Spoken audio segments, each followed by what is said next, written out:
Magandang umaga po sa inyo lahat. Okay, magbasa po muna tayo ng Biblia. John chapter 5, mula verse 1.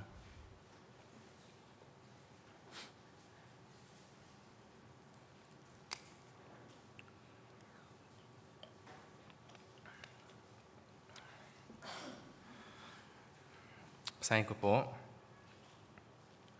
Pagkatapos ng mga bagay na ito, ay nagkaroon ng pista ang mga Hudyo at umahon si Jesus sa Jerusalem. Sa Jerusalem nga ay may isang tangke sa tabi ng pintuan ng mga tupa na sa wikang Hebreo ay tinatawag na Bethesda, na may 5 portiko.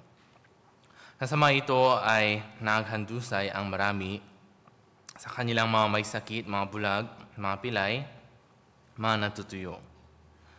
Sapagkat lumulusong ang isang anghel ng Panginoon sa mga tanging panahon sa tangke at kinakalawkaw ang tubig, at ang unang manaog sa tangke pagkatapos na makalawkaw ang tubig ay gumagaling sa anumang sakit na dinaramdam.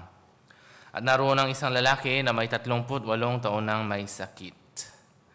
Nang makita ni Jesus na siya ay nakahandusay at mapagkilalang siya ay malaon ng panahong may sakit, ay sinabi niya sa kanya, "Ibig mo bagang gumaling?" Sumagot sa kanya ang lalaking may sakit, "Ginoo, wala nang taong maglusong sa akin sa tangke pagkalawkaw sa tubig.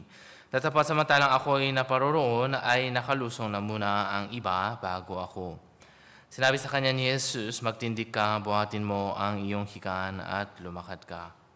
Pagdakay gumaling ang lalaki at binuhat ang kanyang higaan at lumakad. Noon nga'y araw ng Sabat. Hanggang verse 9, binasa po natin. Magandang umaga po ulit sa inyong lahat. Long time no see po. Noong nakarang 2022, October, last week, 20 yata yun, po kami lumipat sa Davao for 3 months na naging 2 years na po. So, 2 taon na po kami sa Davao. And then, maliban sa pagkakaroon ng World Camp dito sa Fairview, ay hindi din po madalas nakapunta dito. Kaya pagkatapos po ng World Camp Korea this time, ay hindi na po ako umuwi sa Davao hanggang sa katapusan ng World Camp. Tapos ako rin po ay nabiyayaan maging parte ng construction team sa Lawag. Kaya ngayong gabi, ako po, kasama ni Pastor Orlan, Starlin, ay pupunta ng Lawag. Kahapon, nagkaroon po tayo ng volunteers meeting, first volunteers workshop. Long time no si makita ang church natin na punong-puno ng mga tao. So kahit inipon na po natin lahat ng mga upuan sa buong church natin, punong-puno pa rin hanggang sa likod. Naglagay tayo ng space noong umpisa sa kaliwat kanan at gitna. Pero napuno rin po lahat, kaya kinailangan po natin isiksik silang lahat. Habang nakikita ang tanawing ito, sobra pong nagpasalamat ang puso natin. Pero hindi lang tayo, pati ang mga tao na merong na pagkatisod man o kadiliman man sa puso na nakakita ng mga tanawin na ito, ay muling bumabalik ang init sa puso nila at kumbaga yung dating naramdaman nila habang nakikisama sa gawain pang ebanghelyo. Tayo hindi po natin masyadong nararamdaman kasi nasa loob tayo palagi. Pero once na tayo ay nasa labas at makita ang mga bagay na ginagawa natin, ang lahat ng ginagawa natin ay sobrang mahalaga, pinaka-importante at pinaka-masayang bagay. On top of all, pinaka-maligayang bagay. Nanggaling po kami ng World Camp last July. And then, habang wala ako dito sa Fairview Church, nagkaroon din po kami ng anak na ngayon ay nasa Korea. Siguro after World Camp ay uwi po dito sa Pilipinas. Kasi wala pang 3 months, sobrang liit pa. Kawawa naman isa kay sa aeroplano. Tayo ang mga matatanda, ang sakit sa tenga, sila hindi man lang nakapagsalita. So, siguro after mga 3 months, after 100 days, mga October, first week, pupunta po sila dito. So, nung pumunta po ako sa Korea, honestly speaking, ang puso ko ay hindi nasa ganon kagandahang sitwasyon. Tayo po habang nabubuhay tayo ng spiritual na buhay, hindi laging masaya, minsan. Meron din kadiliman sa puso natin, meron din katitisuran sa puso natin. Iba't ibang mga klima, season sa puso natin. Ako rin po, hindi palaging sunny day, minsan meron din cloudy day, meron din rainy day. Nung pumunta ako sa Korea, recently nararamdaman ko ang puso ko na nawawalan na ng lakas, nawawalan na ng gana sa iba't ibang mga bagay. Habang nakikita ang iba't ibang mga tao, iba't ibang mga pangyayari sa loob ng iglesia, hindi ko rin po maiwasan na maapektuhan nito. Hanggat maaari, pinipigilan ko ang sarili ko na makinig at makakita ng iba't ibang mga pambabatikos man o iba't ibang mga bali-balita o chismis, pero hindi pa rin maiwasan na ito ay pumasok sa tenga at manggulo ng puso. Nung pumunta ako sa Korea, inisip ko, ngayon ako ay tatay na. Ano kaya kung darating ang araw na sasabihin ko na lang sa anak ko, alam mo ba, nung bata ka, pastor yung papa mo. Sasabihin na anak ko, ay we, ikaw pastor? Ay, inisip ko, ano kaya, iba't ibang kung ano-anong mga daya ni Satanas, once na pumasok sa puso natin, para kasi itong virus na kumakalat, lumalala. Pumunta kami sa After World Camp, and then meron pa tayong mga participants, ewan ko po kung narinig ninyo, wala kay Pastor Nam, na sobrang bait ng mga participants na dumating at sobra kaming pinahirapan habang nag-World Camp. First time namin nakakita ng tao na umuusok yung bunganga habang nagsuservice. So during service time, ayun, first time ever. Ewan ko kung legal ba yun sa Pilipinas. Sa tingin ko hindi rin eh. So, and then, halos nakahiga sila sa upuan. Tapos, sinasabi ni Pastor Park, okay, basahin po natin ulit ang Hebrews 10, verse 10. So, habang binabasa nilang lahat, ang sinasabi naman nila, rinig na rinig ng lahat, habang nagbabasa ang libo-libong tao ng Hebrews chapter 10, verse 10, sila ang sabi nila, again and again and again and again. So, hindi ko nang batukan sa likod, pero hindi pwede. Habang nakita rin yung mga ganun, nakakainis, nakakawalang gana, nakakawalang lakas. Pero kapag kalipas ng ilang mga araw natapos po ang World Camp, nagsimula ang missionary meeting sa Gangneung Church kasi once a year lang pwede magtipon ang mga missionary around the world. Kaya tinitipon po kami sa Gangneung Church para magkaroon ng missionary meeting. Doon, maraming iba't ibang mga mensahe, patotoo ang narinig. Pero kaysa sa iba't ibang mensahe o patotoo na narinig, isang bagay na nagbago sa puso ko ay walang iba kundi habang tinitingnan ko yung mga matatandang misyonaryo, matatandang pastor na nandoon, kabilang na rin si Pastor Nam natin. Kung alam ninyo, isa na siya sa top 5 pinakamatatandang misyonaryo sa buong mundo. Bilis ng panahon na ang pastor natin ay isa na po sa pinakamatatandang mga pastor. Sila din lahat, kasama namin nakahiga sa sahig, naka-carpet lang.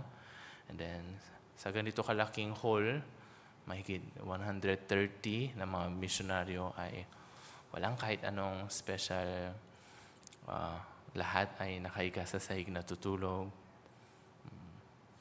Habang nakikita ko po ang mga matatandang pastor na ito na nabuhay sa loob ng iglesia. Totoo, sa loob ng hindi lang iglesia, lahat ng organisasyon, lahat ng kumpanya, may iba't ibang pangyayaring pwede mangyari dahil ito ay binubuo pa rin ng mga tao. Merong katitisuran, merong kadiliman na pwede mangyari. Pero habang nakikita ko ang mga matatandang pastor na ito, na sa likod ng lahat ng mga pag-uusig, kahirapan, sa likod ng lahat ng mga pagkukulang at kumbaga bitterness sa buhay nila, ay nandun pa rin na nakaupo at nakahiga sa tabi namin na walang kahit anumang special na treatment na natatanggap. And then, binigyan kami ng, alam niyo yung shoes na sapatos, di ba? Yung medical shoes na sobrang mahal. Binigyan kami ng shoes. Siyempre kami din masaya, pero sobrang nakakatuwang makita yung mga 70 years old na mga pastor na tuwang-tuwa makatanggap ng bagong sapatos. Isipin ko yun, sila ba ay nasa edad na ikatutuwa ang isang sapatos? Sa buong buhay nila, wala silang ibang ginawa kundi mabuhay para sa Ebanghelyo, maglingkod para sa mga kapatiran, sakripisyo para sa iglesia. Habang nakikita po ang likuran ng mga taong ito, mga batok nila na mapuputi na, puso ko ay kusang natunaw sa harapan nila. Kung kahirapan ang timbangin, ang mga kahirapan na nararanasan namin sa henerasyon namin ay hindi man lang pwedeng may labas, may banggit. Sila ay dumanas ng iba't ibang kahirapan na buhay nila ang nakasalalay. Pero lahat ng ito ay linampasan nila, tiniis nila. And then, higit sa lahat, ang pinakamalaking dahilan kung bakit ang mga matatandang mga lingkod na ito ay nananatili sa kanilang serbisyo ay hindi kaya dahil sa bawat ang puso nila ay nahihirapan, nawawalan ng gana at nawawalan ng lakas. Hindi kaya dumadaplis sa ulo nila ang mga mukha ng mga kapatiran nila. Ako rin po, kahit hindi ganun karami, kung isipin ko ang bawat mukha ng mga kapatiran sa Davao Church, kadalasan yun ang nagpapatunaw sa anumang kadiliman na nasa puso ko. Isipin ko ang mga kapatiran dito sa Quezon City Church, lahat ng mga lokal pastor, mga pamilya, lahat ng mga kapatiran na nagpalaki sa akin, ang pinakamalaking nagpapatunaw sa anumang kadiliman sa puso ko. Sila din, tuwing inaalala nila ang bawat isang mukha, bawat isang buhay na nagbago, kanilang kaligtasan, hanggang sa paglaki nila sa loob ng iglesia, pag-aasawa, panganganak, at paglaki pa ng mga anak nila, ngayon naging mga estudyante at graduate pa ng Lincoln School. Hindi kaya ito ang nagbibigay ng lakas at extension sa puso nila. Nakarinig po ako ng isang missionary na nagmensahe sa isang local church sa Korea. Siya ay missionary dati sa Australia. Siya yung pinaka-head ng buong Australia. Lahat ng mga kilala ninyong branch ng Australia, hindi lang Sydney, sa Brisbane, Townsville, iba't ibang mga branch na yon, siya po ang nag-pioneer nung nandun siya. So, sobrang laking kilos ng Diyos, sobrang gandang achievement ang nakamit sa Australia. Isang araw, pagpunta niya sa Korea, sinabi sa kanya, ikaw ang taga-sira ng Sydney, ng Australia. Hindi ka na pwede. Pinabalik siya sa Korea, nag-retraining ulit. Pagkalipas ng maraming taon, nagsistay na siya sa Korea, local church. Di naman ganun kalaki, pero nung nakaka-adjust na siya, bigla siyang tinawag ulit isang araw at pinapunta sa India naman. Siya ay Australian citizen na, alam niyo naman buhay sa Australia. And then pinapunta sa India naman, kumbaga langit at lupa ang puntahan niya. Nung pinapunta siya sa India, ayaw na talaga niya dahil may edad na rin sila. Tapos yung asawa niya ay may sakit pa. So inisip niya sa puso niya, okay, total may sakit yung asawa ko. Pagka sinabi ng asawa ko na hindi niya na kaya, ayaw niya na, wala na akong anumang pagdududa na siguradong hindi natutuloy. Tinanong niya daw yung asawa niya, honey, punta raw tayo ng India. Kumusta para sa'yo? So expected niya, hanggang kailan tayo gaganituhin? Tama na. Tanda ko na. Tapos may sakit pa ako. Pero ang nakakainis daw, tuwing madilim yung puso niya, yung asawa niya yung spiritual. Tuwing yung asawa niya naman yung madilim puso, siya naman yung spiritual.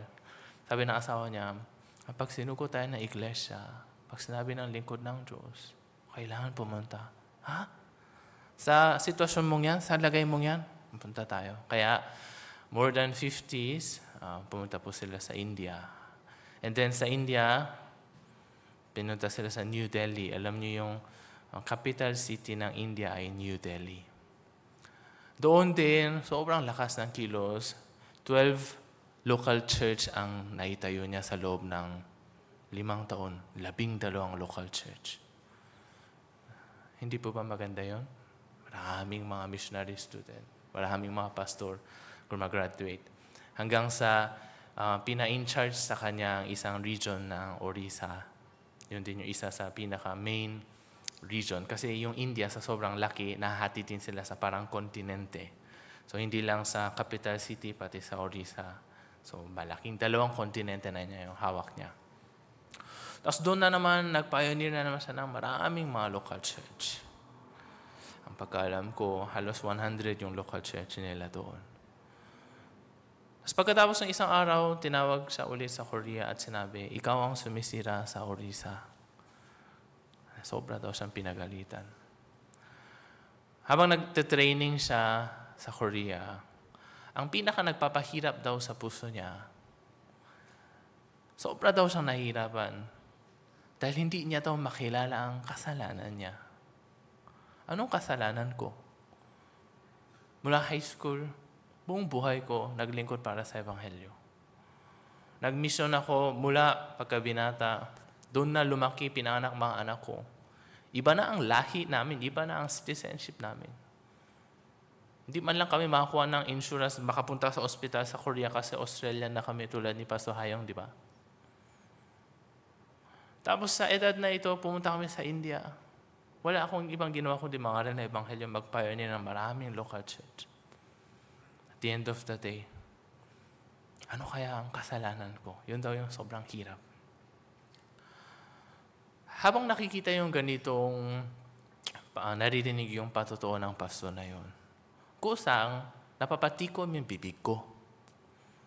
Wala na akong pwedeng sabihin, pwedeng reklamuhin sa harap ng mga ganong mga matatandang pastor. Habang nakita ang ganitong pamamalakad ni Pastor Park, sobra akong nagpasalamat po sa puso ko. Totoo na maraming mga pambabatikos, iba't ibang mga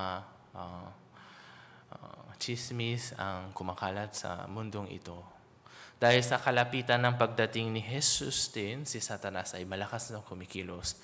Kayo rin po, habang nananatili sa loob ng iglesia, for sure ay makakarinig na iba't ibang mga chismis at balita. Hindi po natin masasabing lahat ng yun ay peke, lahat ng yun ay hindi totoo. Alam niyo po, meron din mga bagay ito na totoo. Pero ang importante ay kung sa anong pananaw ba natin ito tignan. Halimbawa, kung tignan natin ang pagtatrabaho ng mga youth dito sa loob ng church, mga local pastor natin nagtatrabaho, magkano po ba ang sweldo na binibigay natin sa kanila? Wala. Di ba? So kung tignan natin ito sa point of view ng spiritual na buhay at buhay pananampalataya, ito ay hindi magiging problema, kundi magiging isang magandang training sa atin at pag-aaral ng buhay pananampalataya. Pero kung tingnan naman ito sa point of view ng dole, problema to hindi. Malaking problema to. Kung tingnan natin ang buhay ng mga Lincoln student dito sa church na nagpo-perform, naglilinis, tumutulong sa mga events, sa point of view ng no retreat, no surrender, mindset ng founder and then ng pangalan ng school na si Lincoln, lahat ng ito ay mga stepping stone to be the world's best student with the best mindset. Kahit saan man sila pumunta, sila ay makikilala and then magagamit ng malakas. Pero sa point of view ng DepEd, maaari ito maging problema. So lahat ng mga chismis, mga iba't ibang balita na naririnig natin, meron totoo, meron hindi, pero sa anong pananaw ba natin ito titignan? Kung tignan natin ito sa pananaw ng mundong ito, pwede tayo makahanap ng mga problema, mga butas. Ngunit kung tignan natin ito sa pananaw ng pananampalataya at spiritual na buhay, ito ang tanging dahilan kung bakit ang ating iglesia, ang Good News Mission, ay nanatili ng ganito katagal. Tulad ng madalas na sinasabi ni Pastor Park, walang kahit anumang organisasyon o simbahan o ligtas na church ang nakalampas ng isang henerasyon, which is 40 years in average. Bakit po? Nagsimula man ang founder na may sincere at makatotohanang puso para sa Ebanghelyo, pagkalipas ng isang henerasyon o mga 40 taon, dahil sa iba't ibang mga politiko, iba't ibang pamumulitika sa loob, iba't ibang mga korupsyon, hindi ito nakakalampas ng isang henerasyon. Pero tingnan po natin ang iglesia natin. More than 60 years nang lumipas, isa't kalahating henerasyon na. Mula kay Pastor Park, anak niya, hanggang sa apo niya ngayon ay pastor na.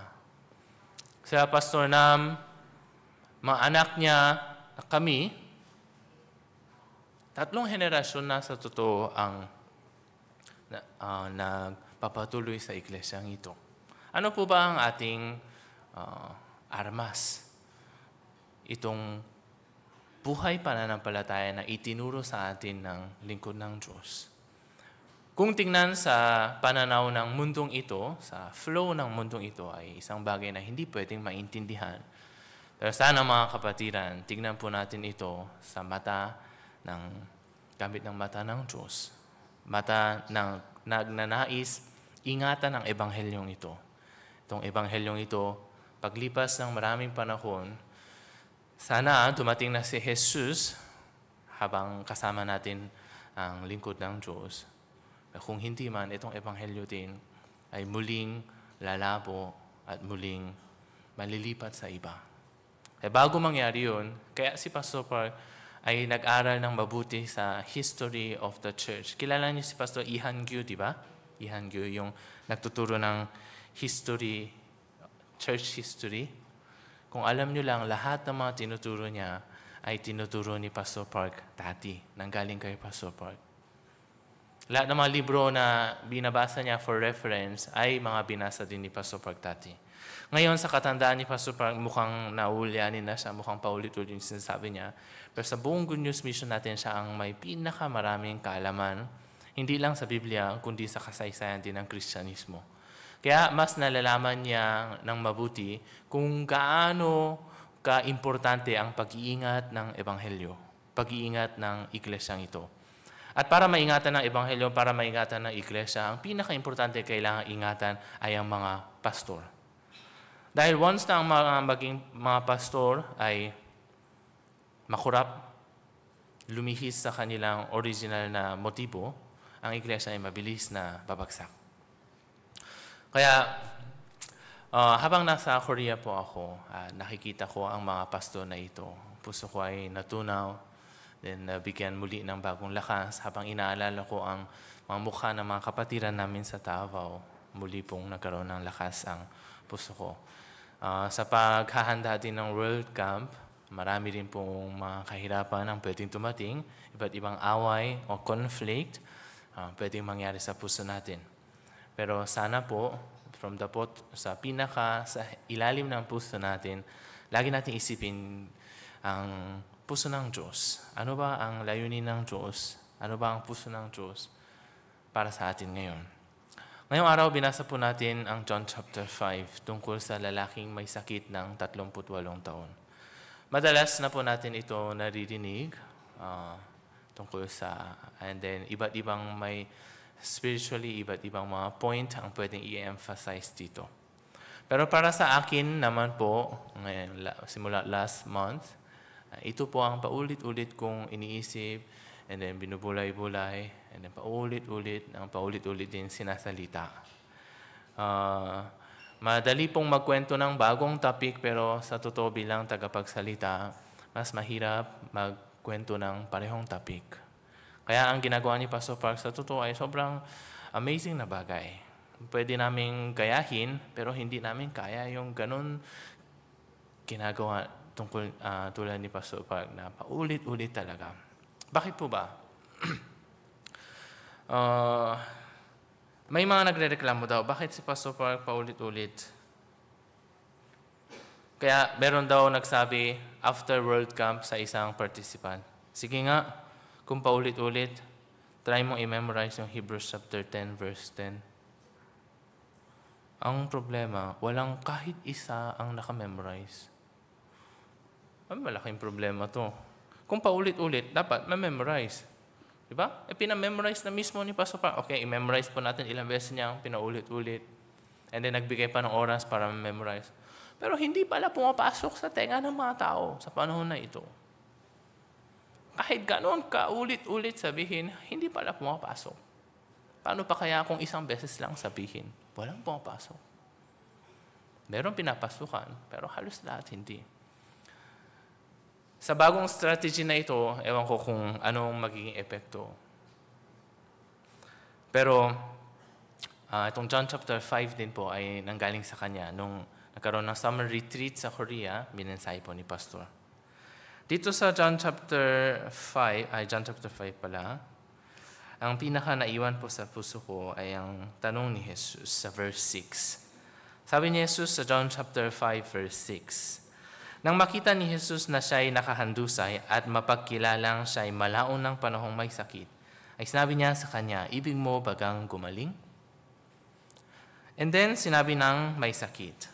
Sa verse 7, sumagot sa kanya ang lalaking may sakit, Ginoo, wala nang taong maglusong sa akin sa tangke pagkalaw ko sa tubig. Tatapat samantalang ako'y naparoroon ay nakalusong na muna ang iba bago ako.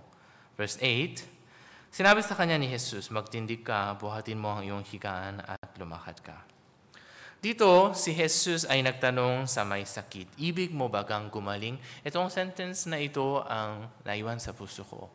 Ibig mo bagang gumaling? Gusto mo bang gumaling? Hindi lang sa sakit, kundi sa kadiliman ng puso mo, kundi sa kakulangan mo financially man o sa kalusugan mo, ibig mo bagang gumaling? Ang tanong ni Jesus ngayong araw sa atin. Sa tanong na ito, ang lalaki ay sumagot. Ginoo, wala nang taong maglusong sa akin sa tangke. Pagkalaw ko sa tubig, tatapat samantalang ako'y naparoroon ay nakalusong na muna ang iba bago ako. Tanong lang ni Jesus, gusto mo ba o ayaw mo? Yes or no? Ang haba ng sagot niya. Wala na pong maglagay sa akin sa tangke, pagkalaw ko ng tubig. Pumasok man ako, may nauna na sa akin for sure. So gusto mo o hindi? Hindi din siya makasagot kasi, hindi ba halata? Obvious ba? Alam nga naman, ayaw kong gumaling. Gusto ko rin gumaling. Pero inisip ko po, ng kabaligtaran. Ano kaya kung sinabi ng lalaking ito, hindi, ayaw ko pong gumaling. Mas komportable na ako dito. Sanay na po ako dito. Okay lang ako. Kung ganun, sa tingin ninyo, hindi kaya siya pinagaling ni Jesus? Kung isipin ko po, kahit sabihin ng lalaking ito, ayaw ko pong gumaling, sasabihin pa rin ni Jesus, magtindig ka, buhatin mo yung higaan at lumakad ka. Dahil ano man ang maging sagot ng lalaking ito, walang pakialam si Jesus. Sa katanungan ni Jesus sa lalaki na ibig mo bagang gumaling, desidido na ang puso ni Jesus na pagalingin ang lalaki. Gusto man niya o ayaw man niya. Tayo minsan gusto nating gumaling ang puso natin. Kumbaga, gusto nating lumiwanag ang puso natin. Kaya nakipag-fellowship tayo, nagbabasa tayo ng Biblia o nananalangin sa Diyos. Pero minsan, kung naranasan nyo na rin natisod na nga kayo, pero ayaw nyo rin gumaling, di ba? Ayaw ko rin makipag-fellowship, ayaw ko rin makinig ng salita. Bahala kayo dyan, bahala ako dito. Minsan, meron din ganong katigasan sa puso natin. Pero tinatanong ni Jesus sa atin ngayon, ibig mo bagang gumaling? Sa akin din po, tinanong ni Jesus, habang nasa Korea ako, gusto mo bang gumaling? Mula dyan sa kadiliman mo, katikasan ng puso mo. Gusto mo bang gumaling? Honestly, ang puso ko ay doon sa pangalawa. Hindi po masyado. Parang gusto ko ng ganito. Sawa na ako. Ganito na lang. And then, ayoko na rin gumaling. May mga pastor na nagtatawag sa akin. May nagtanong sa akin. May tungkol sa construction sa Lawag. May meeting sila kung paano makaipon ng pera para sa construction. Sabi na isang pastor, Oy, Jinan, ikaw dapat, anak, ang maghanda ng pera para sa construction. Sabi ko sa puso ko, Amen, why not? And then tinanong niya sa akin, so paano ka maghahanda? Po kayong mag-alala, kikitain ko po lahat yan. Tatapusin ko yung Lawag Church. Hanggang ngayon, mahinhin na tupa at obedient na tupa lang ako. First time akong kumbaga nagrebelde. Ako? Biro man yan o hindi, challenge accepted. Sige po, tatapusin ko ang Lawag Church na yan. Ang daming mga pastor na lumapit, fellowship daw. No thanks po, no thanks.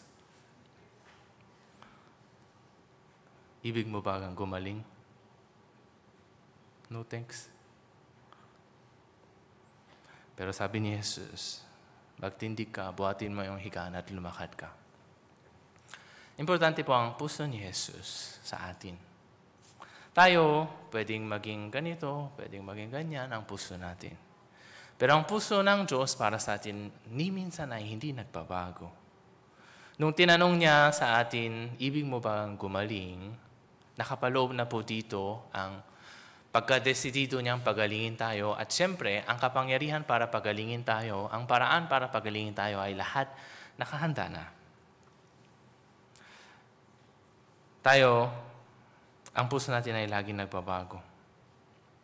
Pero ang puso ng Diyos para sa atin ay hindi nagbabago.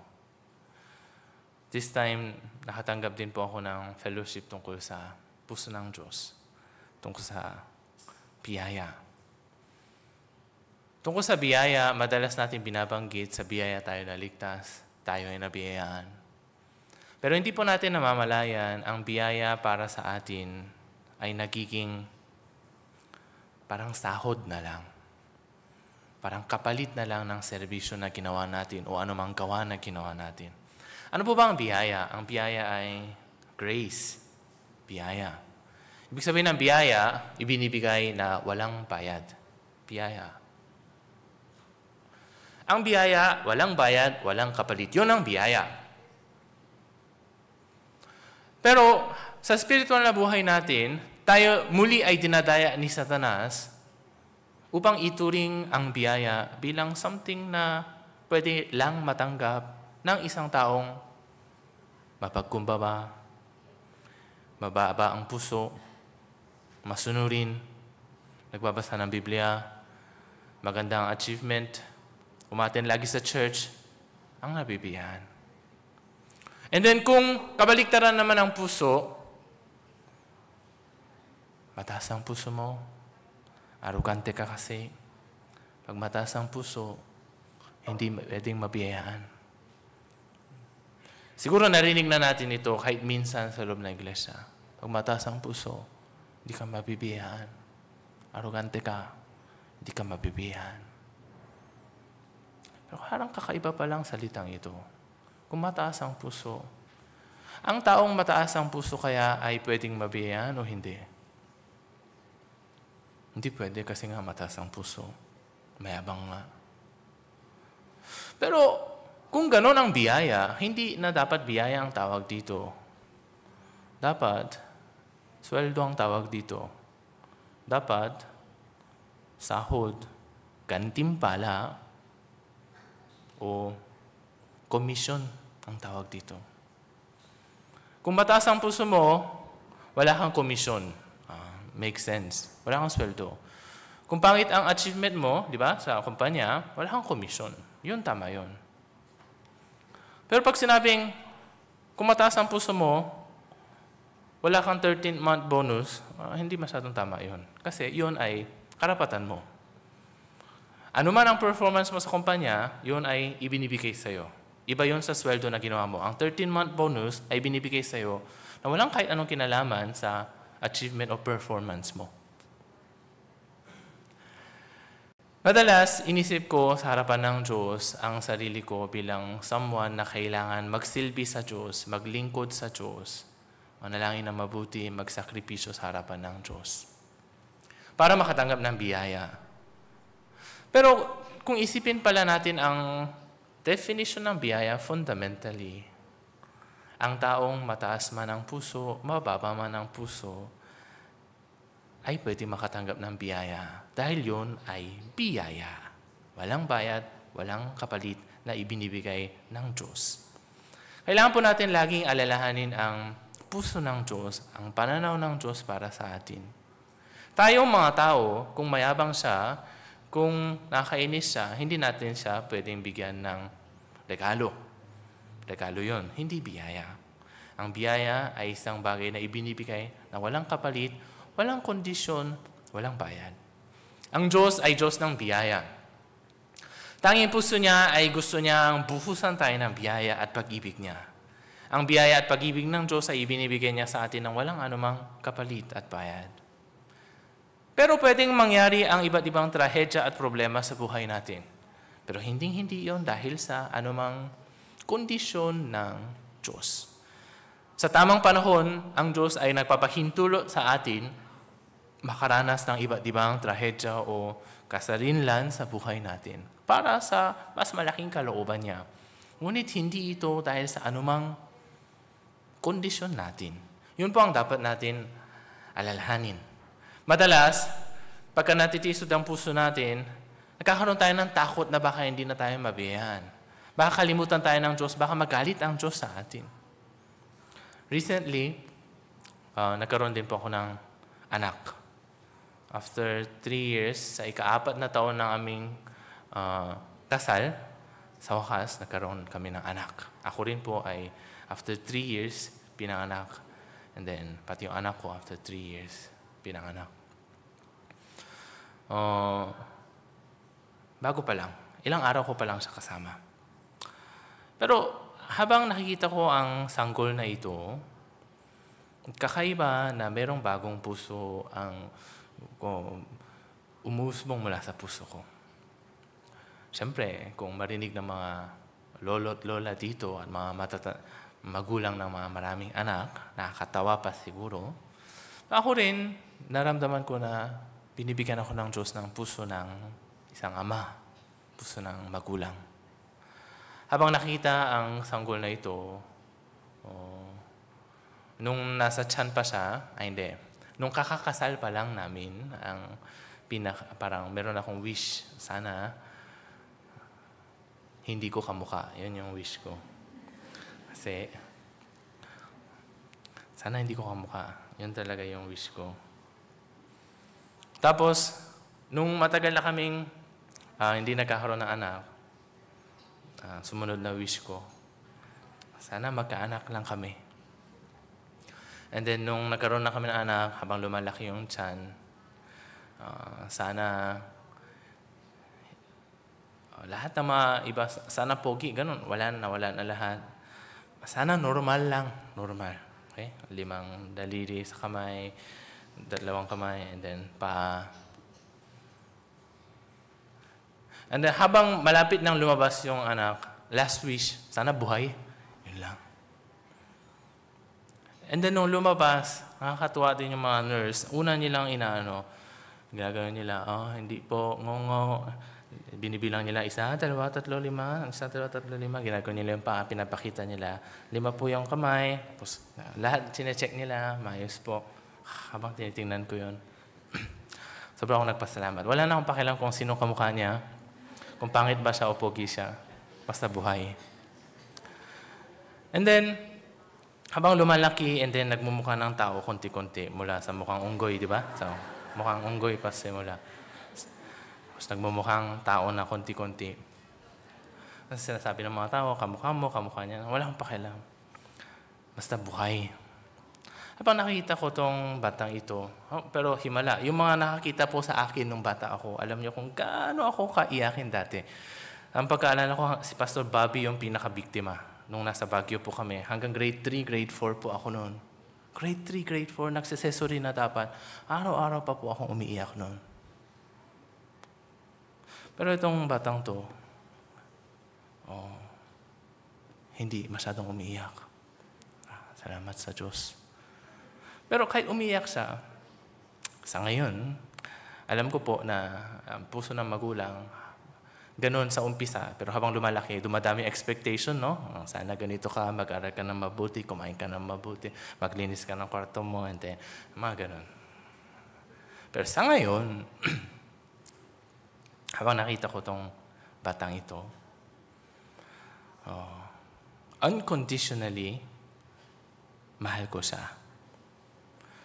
Inisip ko isang araw, ano kaya ang puso ng Diyos para sa akin? And then, nung tinignan ko yung sanggol na ito, hindi kaya ganito ang puso ng Diyos para sa akin? Tayo, para sa Diyos, nagsasakripisyo tayo, naghihirap tayo, umiiyak tayo, titipid tayo. Sinisira natin ang kalusugan natin para sa Diyos, para paglingkuran ng Diyos.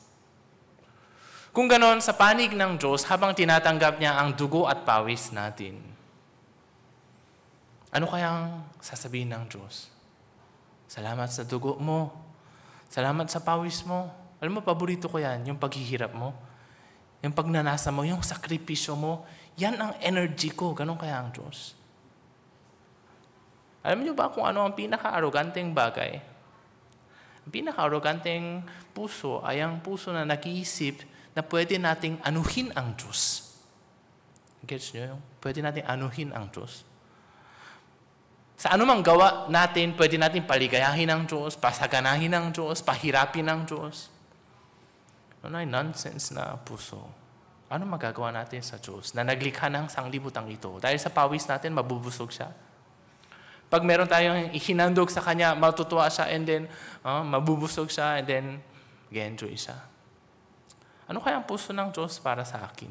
Habang nakikita niya, hirap na hirap ako, nagsaservisyo, naglilingkod para sa Diyos. Panginoon, tanggapin niyo po ang aking puso, ang aking sakripisyo. Ano sasabihin ng Diyos? Thank you so much. Kailangan ko yan. Kulang ako sa pawis ngayon, kulang ako sa dugo ngayon. Salamat. Ano sasabihin ng Diyos? Uy, ikaw. Ayusin mo yung buhay mo. Mind your own business. Umayos ka nga.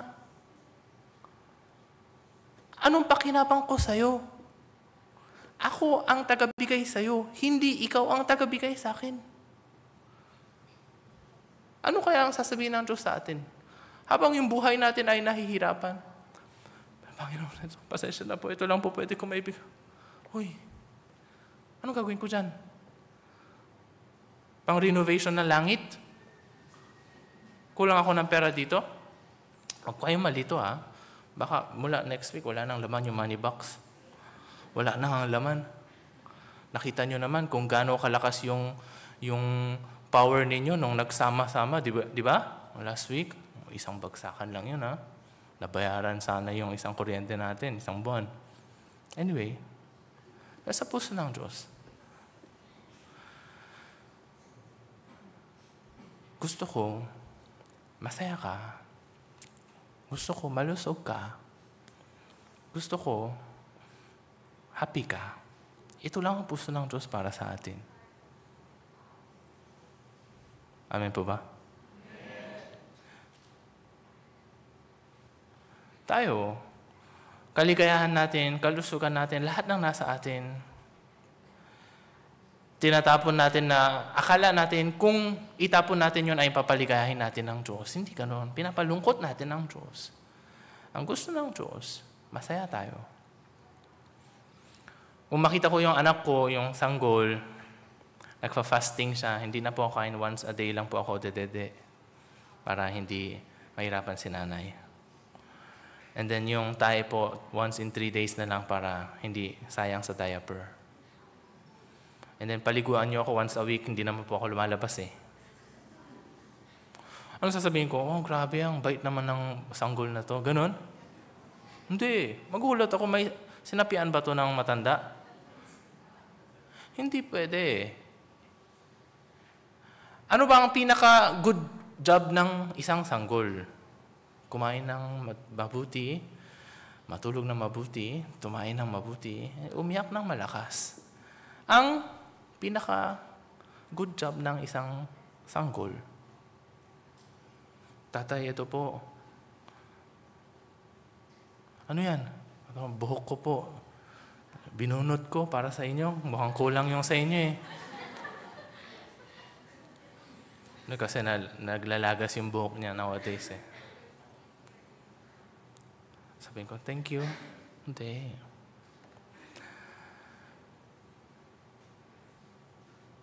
Sa tangke ng Bethesda, maraming mga may sakit ang nandun. Gusto nilang gumaling sa pamagitan ng mabilis na paglusong sa tangke. Pero si Jesus, sa mga ganong tao, wala siyang pakialam. Sa isang taong walang kahit anumang pwedeng gawin para sa Diyos, para sa paggaling ng sarili niya, lumalapit si Jesus at nagtatanong, gusto mo bang gumaling? Ganun po ang biyaya ng Diyos para sa atin. Basa po tayo ng isang verse sa Biblia.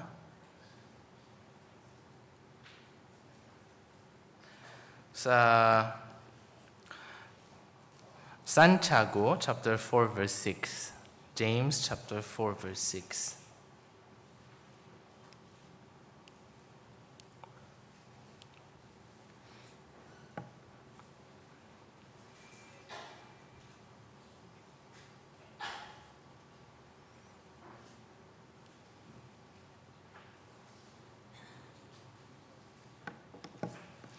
Okay. Basahin po natin sabay-sabay. James chapter 4 verse 6. Isang beses sa Tagalog, isang beses sa English. Ready? Go. Ngunit siya'y nagbibigay ng lalong biyaya. Kaya sinasabi ng kasulatan, ang Diyos ay sumasalansang sa mga palalo, datapwa at magbibigay ng biyaya sa mga mapagpakumbaba. English, but He giveth more grace. Wherefore he says, God resisteth the proud, but giveth grace unto the humble. Habang binabasa ko naman ang Biblia, umabot ako sa parteng ito, bigla akong nagulat. Kasi parang lahat ng kinuwento ko sa inyo ay kinokontradict ng isang versikulong ito na nagsasabing, ang Diyos ay sumasalansang sa mga palalo, datapwat nagbibigay ng biyaya sa mga mapagkumbaba. Akala ko ba ang Diyos ay nagbibiyaya sa lahat ng tao, regardless ng kondisyon ng puso nila? Yun ang puso ng Diyos.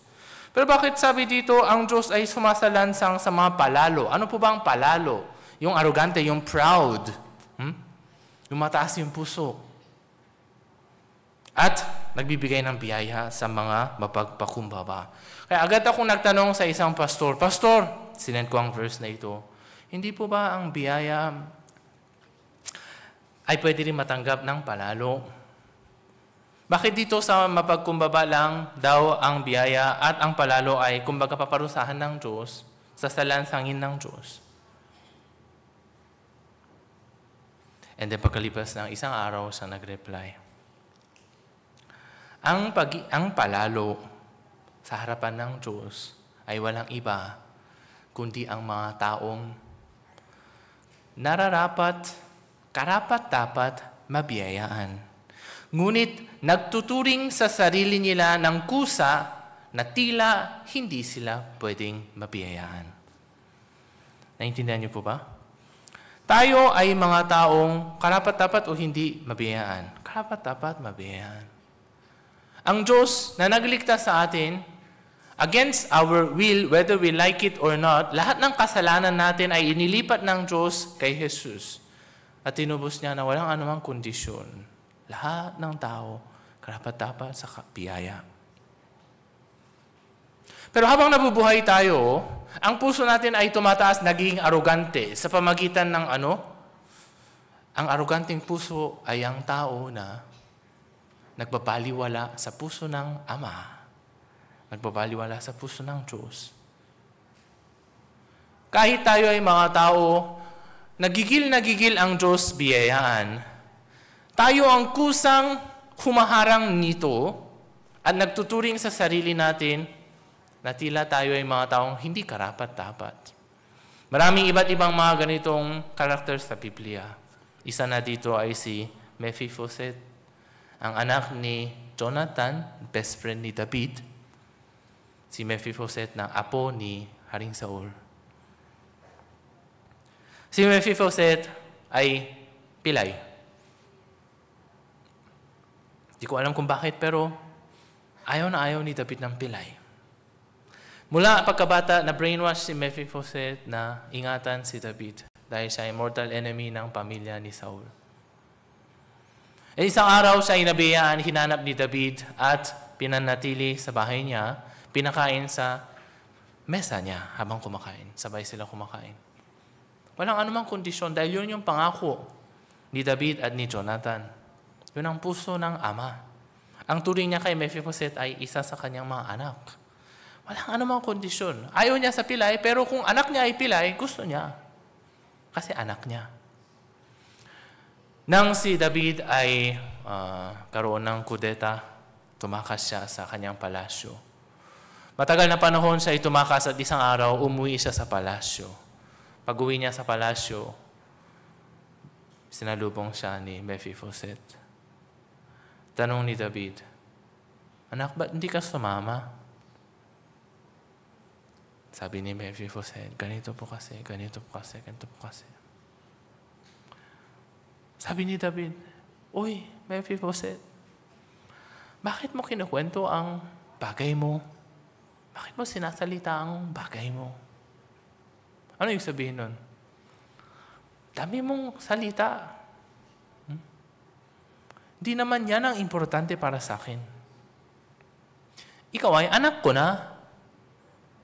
Anak ko na walang anumang kondisyon.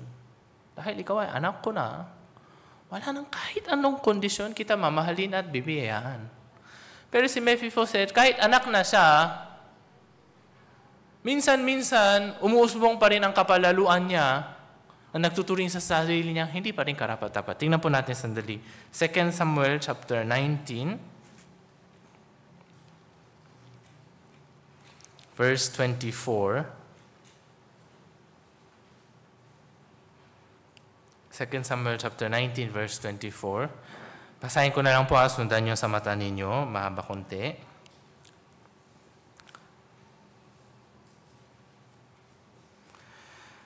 At si Mephibosheth na anak ni Saul ay lumusong na sinalubong ang hari at hindi man siya naghugas ng kanyang mga paa o nagupit man ng kanyang balbas o nilabhan man ang kanyang mga suot mula sa araw na ang hari ay umalis hanggang sa araw na siya ay umuwi na payapa sa bahay. Anong ginawa ni Mephibosheth? Simula na umalis si David, hindi man lang siya naliko, hindi man lang siya nagpagupit. Bakit? Para ipakita ang kanyang loyalty, ang kanyang pagmamahal, pagsasakripisyo sa hari. Kaya mukha na siyang hayop sa madaling salita nung nagpakita sa harap ni David. At nangyari, nang siya'y dumating sa Jerusalem upang salubungin ng hari na sinabi ng hari sa kanya, bakit hindi ka yumaong kasama ko, Mephibosheth? 26. At siya'y sumagot, Panginoon ko, o hari, dinaya ako ng aking lingkod sapagkat sinabi ng iyong lingkod, ako'y maghahanda ng isang asno upang aking masakyan at yumaong kasama ng hari. Sapagkat ang iyong lingkod ay pilay. At kanyang binintangan ang iyong lingkod sa aking Panginoon na hari. Ngunit ang Panginoon kong hari ay gaya ng isang anghel ng Diyos. Gawin mo kung ano ang mabuti sa iyong mga mata.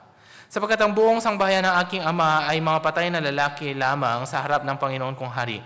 Gayon may Inilagay mo ang iyong lingkod sa kasamahan ng nagsisikain sa iyong sariling tulang. Ano pa ngang matuwid mayroon ako na aking maisisigaw pa sa hari. At sinabi ng hari sa kanya, okay, verse 29, basahin po natin sabay-sabay. Ready, go. At sinabi ng hari sa kanya, bakit nagsasalita ka pa ng iyong mga bagay? Aking sinabi, ikaw at si Siba ay maghati sa lupa. Sabi ni David, pagkatapos ng lahat ng pagdadahilan ni Mephibosheth, bakit nagsasalita ka pa ng iyong mga bagay? Ito ang palalong tao na sinasalansang ng Diyos. Ito ang aroganteng tao sa harapan ng Diyos na hindi pwedeng mabiyaan. Hindi dahil sa ayaw ng Diyos, kundi kusang umiiwas sa biyaya. Mga kuya ni Jose ay siguradong pinatawag ni Jose at inimbita sa kanyang bahay. Mukhang nabubuhay sila ng masaya at masagana kasama ni Jose, ngunit nang namatay ang kanilang amang si Jacob, muli na naman umiral ang kapalaluan nila. At nagsabi sa kapatid niya, Jose, sabi ni tatay bago siya mamatay, wag mo daw kaming anuhin ha. Bakit? Wala naman sinabi si Jacob. Sa puso nila, palaging may takot. Ito ang kapalaluan na ayaw ng Diyos sa atin. Ano po ba? Tingnan po natin sa Isaiah chapter 49 verse 14. Isaiah chapter 49 verse 14. Ngunit sinabi ng Sion, pinabayaan ako ni Jehovah at nilimot ako ng Panginoon. 15. Malilimutan ba ng babae ang kanyang batang pasusuhin na siya'y hindi mahahabag sa anak ng kanyang bahay bata? Oo, ito'y makalilimot, ngunit hindi kita kalilimutan. Narito, aking inanyuhan ka sa mga palad ng aking mga kamay at iyong mga kuta ay lagi nasa harap ko. Sabi niyang Sion, pinabayaan ako ni Jehovah, nilimot ako ng Panginoon. Nagkakaroon tayo ng ganitong puso, madalas sa puso natin. Tulad kay Mephibosheth, may mga diablo sa puso natin na palaging nagbubulong sa atin nito. Hindi kumikilos ang Diyos sa akin. Hindi niya ako pwedeng tulungan kasi ganito ako. Kasi arrogante ako, gumawa ako ng masama. Sabi ng Diyos, malilimutan ba ng babae ang kanyang batang pasusuhin? Ito talaga, proven na to. Kasi yung asawa ko ay mahilig pong, hindi naman siguro nanonood sa live, mahilig pong matulog. Pero ni minsan, hindi niya nalilimutang pasusuhin, padedein yung anak niya. Dati, every 2 hours, sa madaling araw, every 2 hours, nagigising, saktong-sakto. Hindi daw siya pwedeng gutumin. Ngayon, every 3 hours. Saktong-sakto. Pag natulog ng 8, 11, and then 2, and then 5, every 3 hours, saktong-sakto. Walang alarm clock yun, ha? Saktong alam niya, tagtatatlong oras. And then, hindi niya nakakalimutan. Sabi ng Diyos, nakakalimutan ba ng nanay pasusuin ng kanyang anak? O mahabag sa kanyang bahay bata? Pero pwede rin. Ang tao, kahit lubos ang pagmamahal sa anak, pinaka-extreme case, pati ang magulang ay pwede magtapon sa kanyang anak. Gayunpaman, ang Diyos, ito'y makalilimot, ngunit hindi kita kalilimutan. Bakit tayo hindi makakalimutan ng Diyos? Kasi, narito, aking inanyuhan ka sa mga palad ng aking mga kamay. Ang iyong mga kuta ay lagi nasa harapan ko. Sa English, behold, I have graven thee upon the palms of my hands. Ano daw ginawa ng Diyos? Graven thee. Dito sa Tagalog kasi, inanyuhan ka. Sa English and sa Korean, inukit ka sa palad ko. Kumbaga, tinato na kita sa kamay ko. Inukit na kita sa kamay ko. Nakaukit ka sa palad ko. Ano po ba ang sinusulat natin sa palad natin? Kung naranasan nyo na magsulat sa palad habang nag-aaral kayo, kailan kayo nagsusulat sa palad ninyo?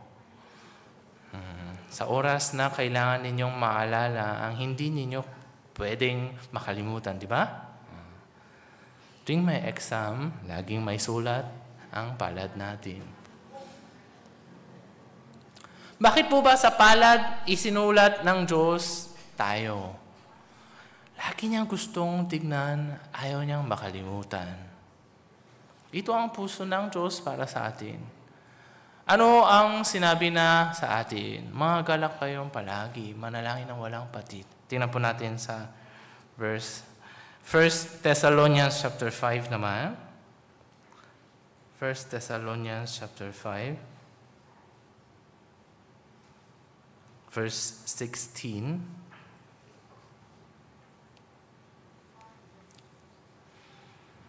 Okay, basahin po natin verse 16, 17, and 18. Sabay-sabay sa Tagalog.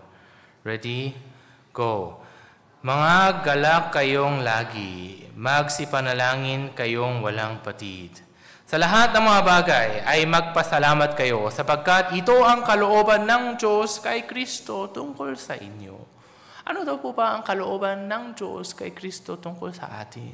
Sa lahat ng bagay, magpasalamat tayo. Mga galak tayo at manalangin ng walang patid.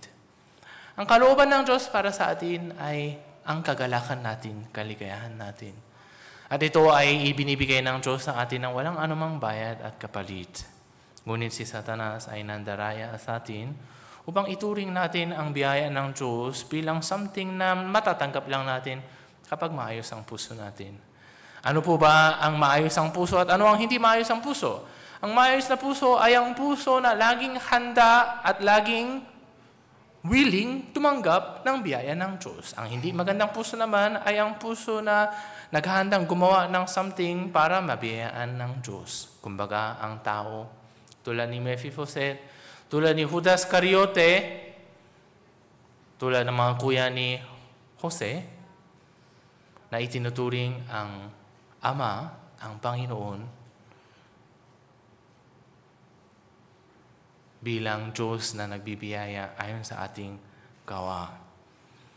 Madalas na binabanggit din ni Pastor Nam ang tungkol sa gawa at sa biyaya. Yung linyang yun ay hindi pwedeng papasag. Once na lumabo ang linyang ito, nagkakagulo din ang spiritual na buhay natin. Ang linya, ang gawa, ay hindi na pwedeng maging gawa, matawag na gawa kung may biyaya. Ang biyaya din ay hindi na pwedeng tawaging biyaya kung may gawa. Gawa at biyaya ay malinaw na magkaiba. Si Jesus nagtanong sa lalaking ito, nais mo bang gumaling? Yes or no? Wala siyang pakialam. Pinagaling niya ang lalaki. Bago niya tanungin ang lalaking ito, intentionally niya nang tinanong ang lalaking ito dahil gusto niya na itong pagkalingin. Pag magtatanong tayo sa pulubi sa kalsada, gusto mo ba ng barya? And then sabi niya, opo. Anong sasabihin mo? Gusto ko rin. Bye-bye. Tapos, hindi ganun. Diba? Gutom ka na ba? Opo. Ako hindi pa. Bye-bye. Hindi ganun. Hindi tayo nagtatanong sa pulubi. Kung sakaling magtanong man tayo, ito ay dahil planado na, nagpasya na tayo, nabigyan siya. Tinanong ni Jesus, gusto mo ba gumaling? Sabi niya, opo. Doon sa ospital, baka pagalingin ka. Bye-bye. Hindi ganun si Jesus. Pag sinabi niya, gusto mo bang gumaling? Bago niya patanungin ito, nagpasya na si Jesus. Ano man ang sagutin mo, pagagalingin kita. Pagtunog daw ng pakakak, sino ang tutulong sa atin? Ang Diyos. Bakit? Yun ang kaligayahan niya, yun ang libangan niya araw-araw. Paano ko kaya tutulungan ang brother na ito? Paano ko kaya bibiyayaan ang sister na ito? Ang biyaya ng Diyos, ngayong araw din, ay nakahanda para sa atin. Gusto man natin o hindi. Biyaya, akala lang natin, pag may nagpadala ng Gcash sa atin, yung biyaya, hindi ganun. Pagkising natin sa umaga, paghinga natin ngayon sa kasulukuyan, di na ibiyaya ng Diyos na ibinibigay niya sa atin. Bawat sandali ng buhay natin, ang Diyos ay nanggigigil, di mapakali, dahil gusto niya tayong yakapin, biyayaan. Sana, lagi po natin isipin ang puso ng Diyos, pananaw ng Diyos, hindi ang pananaw ng Diablo, puso ni Satanas. Sa paghahanda ng World Cup din na ito, magkakaroon ng maraming problema, for sure.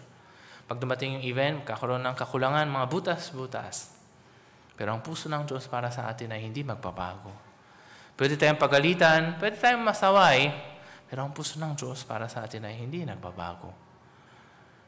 Ano man ang mangyari, magunaw ang mundong ito, ang puso ng Diyos para sa akin ay hindi magbabago.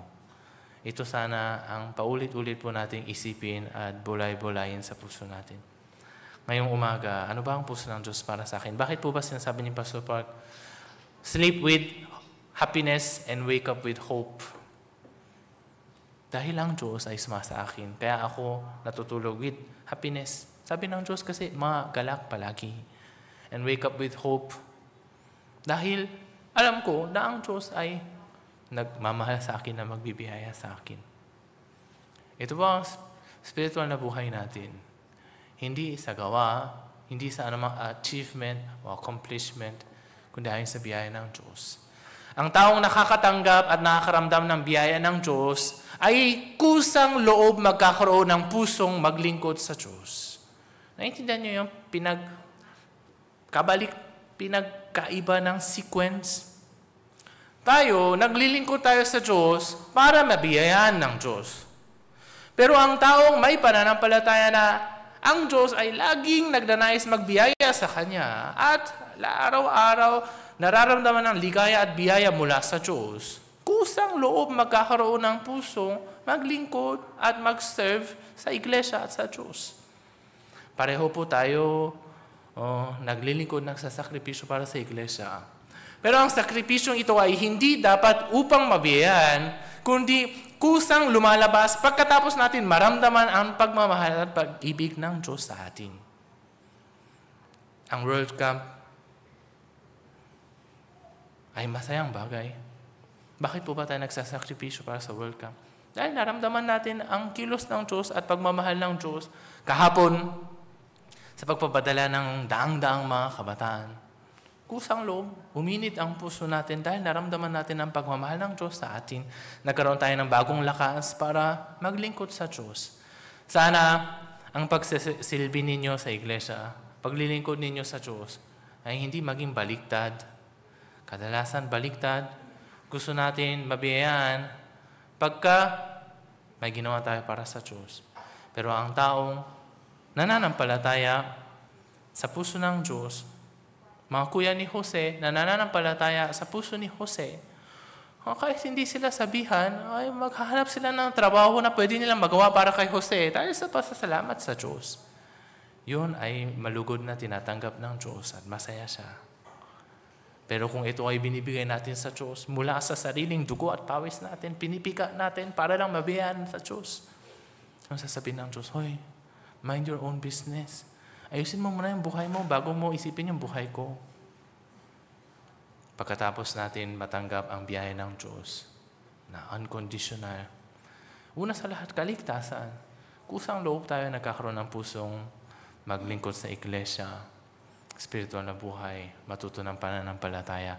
Sana itong World Cup na ito ay hindi po maging isang gawain na mag-iiwan ng pagod sa puso natin, kundi maging kusang loob na paglilingkod at pagsisilbi para sa mga kabataan dito sa Pilipinas dahil natanggap din natin ang pagmamahal at biyaya ng Diyos.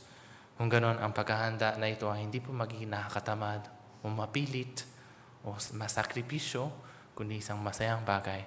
Kalooban ng Diyos para sa atin, mga galak daw tayo palagi. Manalangin ng walang patid, tuwing hindi natin alam ang sagot, manalangin sa Diyos at magbibigay siya ng sagot.